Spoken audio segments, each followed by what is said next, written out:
नमस्कार, मैं मुताबिश हुसैन, एनडीटीवी देख रहे हैं आप और ये है डेमोक्रेसी। डेमोक्रेसी में हर हफ्ते हम एक ऐसा टॉपिक चुनते हैं जो जिस पर आप अपनी राय दे सकते हैं और जो सीधा आपसे सरोकार रखता है। आज क्योंकि वर्ल्ड हाइपरटेंशन डे है तो हमने सोचा इस पर बात करना बहुत ज़रूरी है, क्योंकि आप जानते हैं कि हाइपरटेंशन या हाई ब्लड प्रेशर को साइलेंट किलर भी कहा जाता है। और क्यों ऐसा कहा जाता है? क्योंकि इससे दिल की बीमारियां हो सकती हैं, कई तरह की परेशानियां आपको हो सकती हैं और जानलेवा हो सकता है जिन लोगों को हाइपरटेंशन की परेशानी है। तो इससे कैसे आपको बचाव करने चाहिए, हाइपरटेंशन का मतलब क्या होता है, इससे क्या दिक्कतें आपको हो सकती हैं, इन तमाम चीज़ों पर आज हम बात करेंगे। हमारे साथ खास मेहमान इस पर चर्चा के लिए जुड़ रहे हैं, उनसे आपका तारुफ कराते हैं। डॉक्टर प्रवीण चंद्रा हमारे साथ हैं, division of interventional cardiology, Medanta hospital Gurugram से। डॉक्टर साहब, बहुत शुक्रिया आपका वक्त निकालने के लिए। हाइपरटेंशन के बारे में लोगों ने सुना बहुत है, हाई बीपी जाहिर तौर पर कई सारे लोगों को होगा भी, लेकिन इसको अगर सरलता से हम समझें तो हाइपरटेंशन किसे कहते हैं, जरा आप यहाँ से हम शुरुआत करते हैं ताकि कोई कंफ्यूजन लोगों को ना हो। तो कई बार लोग ये समझते हैं कि बीपी की कोई दिक्कत हुई तो उनको हाइपरटेंशन है, कोई स्ट्रेस हुआ तो उसको हाइपरटेंशन मान लेते हैं। तो ये क्या टर्म होती है, कैसे हम मानते हैं कि हाइपरटेंशन की परेशानी है? हाइपरटेंशन को हिंदी में उच्च रक्तचाप बोलते हैं। और ये हम्म। जब हम ब्लड प्रेशर चेक करते हैं, जैसे कि जो बाह में एक वो बांध करके उसके बाद उसको पिलाते हैं, जो हम्म। डायल पे जो रीडिंग आती है उसको हाइपरटेंशन कहते हैं। अगर वो हम्म। रीडिंग 130/80 से ज्यादा है तो हम्म। यानी कि पेशेंट हाइपरटेंशन नहीं, हाई ब्लड प्रेशर की रेंज में है।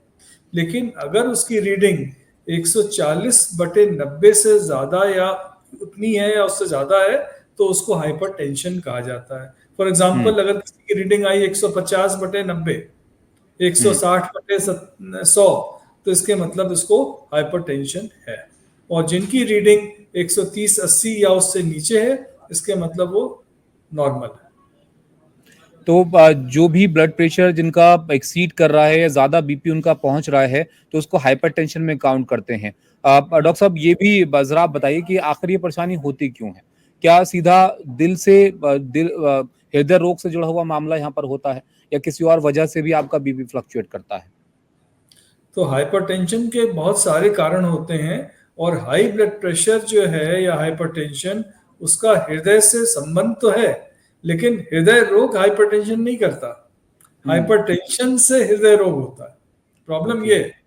तो यानी हम्म। कि इसीलिए इसको साइलेंट किलर कहते हैं कि जिन लोगों को हाइपरटेंशन है या हाई ब्लड प्रेशर है और उसके कोई खास सिम्टम नहीं होते, जैसे किसी हम्म। को ज़्यादा उससे परेशानी हो या कोई मतलब दर्द हो या कहीं कोई उल्टियाँ आए या इस तरह के कोई सिम्टम नहीं होते।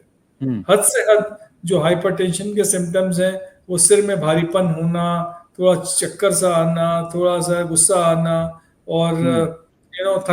थकावट सी महसूस करना, ये हाइपरटेंशन के सिम्टम होते हैं। हम्म। तो हाइपरटेंशन इसीलिए कई बार अनडिटेक्टेड चला जाता है, यानी उसका पता ही नहीं चलता। हम्म। और उससे धीमे धीमे क्योंकि अगर वो आमतौर पर बीपी लोग नापते नहीं हैं, जब तक आपको कोई दिल से जुड़ी हुई परेशानी नहीं हो तो शायद मुश्किल होता हो इसका पता लगाना। तो इसलिए ये हम्म। राय हम देना चाहते हैं सबको, हर इंसान को जिसकी उम्र 18 साल से ऊपर है, उसका ब्लड प्रेशर कम से कम 2 साल 3 साल में एक बार चेक होना चाहिए। हम्म। और जिन लोगों की एज 40 के ऊपर है, उनका ब्लड प्रेशर प्रत्येक वर्ष चेक होना चाहिए अगर वो नॉर्मल है हम्म। तो। और हम्म। अगर वो नॉर्मल है तब तो फिर बहुत रेगुलरली चेक करना पड़ता है, जैसे अच्छा, कि ये और डॉक्टर चंद्रा, आपसे मैं जानना चाहूंगा कि किस तरह के लोगों को ज्यादा खतरा रहता है हाइपरटेंशन का? क्योंकि कई सारे कारक इसके हम मैं यहाँ पर पढ़ रहा था कि मोटापा भी एक वजह यहाँ पर हो सकती है, आपका लाइफस्टाइल भी एक वजह हो सकती है। तो किस तरह के लोग या जिनका लाइफस्टाइल खास तरह का हो, जो आप मानते हैं कि वो ज्यादा रिस्क में रहते हैं हाइपरटेंशन के? हाँ, तो जो लोग ज्यादा दौड़ती भागती जिंदगी के अंदर रहते हैं, हम्म। ज्यादा स्ट्रेस में रहते हैं, मानसिक तनाव में रहते हैं, भोजन समय पे नहीं लेते, हम्म। जिनको कि नींद सही से नहीं आती, ऐसे हम्म। लोगों को हाई ब्लड प्रेशर होने की संभावना होती है। अच्छा, तनाव का आपने जिक्र किया, इस पर एक सवाल भी हमने पूछा था, हम एक राय भी जानते हैं लोगों से कि वो इस टॉपिक पर क्या सोचते हैं। तो जैसे कि आपने भी यहाँ पर बताया कि तनाव या स्ट्रेस एक बड़ी वजह हो सकती है हाइपरटेंशन की भी। तो इस पर हमने पूछा था लोगों से कि क्या आप भी छोटी छोटी बातों पर स्ट्रेस लेते हैं क्या? तो इस पर 81% लोगों ने कहा कि हाँ और 19% ने कहा ना। तो अब ये स्ट्रेस लेने की जो दिक्कत है लोगों की, क्या ये सीधे वजह बन सकती है एक बड़ी परेशानी की? क्या हाइपरटेंशन का शिकार आप हो सकते हैं? देखिए ऐसा है कि छोटे मोटे स्ट्रेसेस से तो फर्क नहीं पड़ता, शरीर के अंदर हम्म। इतनी क्षमता होती है कि उसको एब्जॉर्ब कर ले। लेकिन हम्म। अगर स्ट्रेस बहुत दिनों तक बना रहा हम्म। और बहुत सीवियर स्ट्रेस हुआ मान लो कभी किसी को, तो ब्लड प्रेशर हम्म। जल्दी से आ सकता है।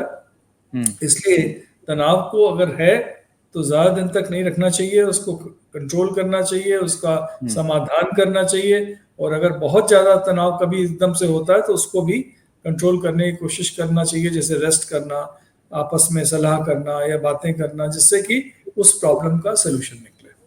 बिल्कुल, तो ओवरथिंक तो नहीं करें फिर ऐसे हालात में, वो तो और ज़्यादा दिक्कत आपके लिए पैदा कर सकती है।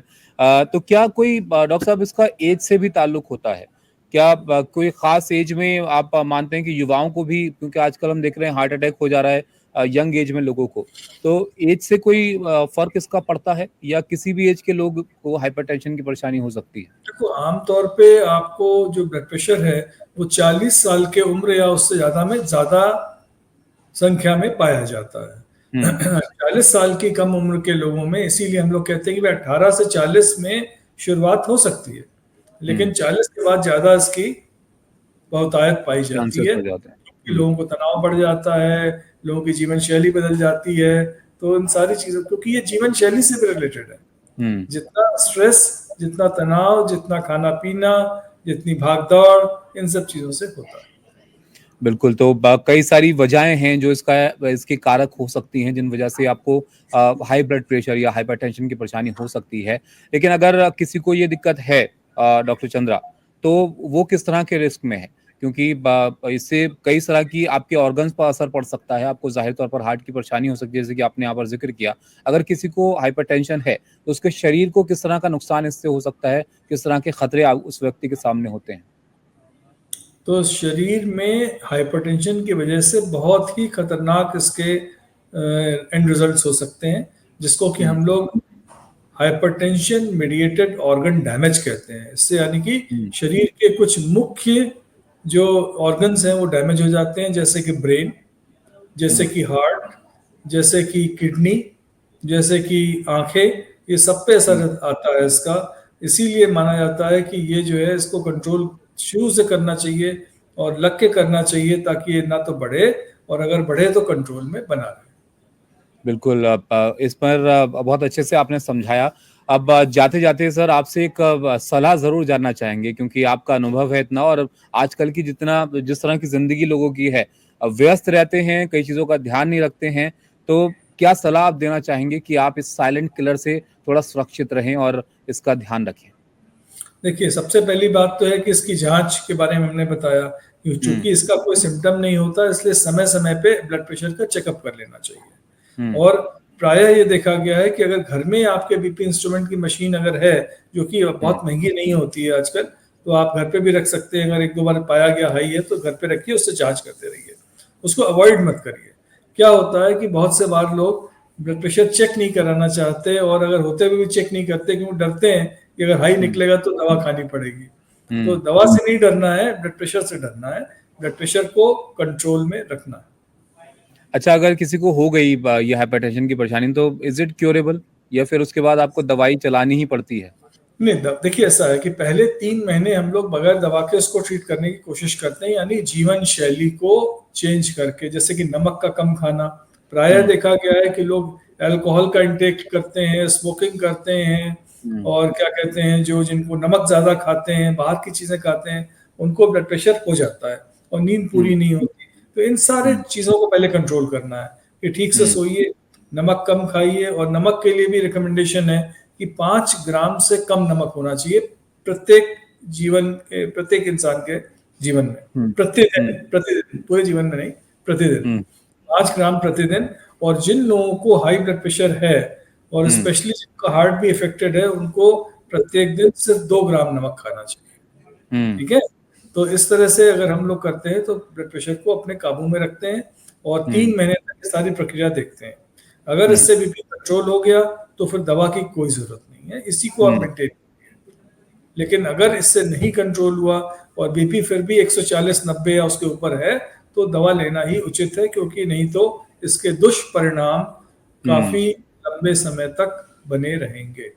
बिल्कुल, बहुत शुक्रिया डॉक्टर प्रवीण चंद्रा आपका जुड़ने के लिए हमारे साथ और विस्तार से समझाने के लिए हाइपरटेंशन के बारे में, उससे जुड़े हुए एहतियात के बारे में।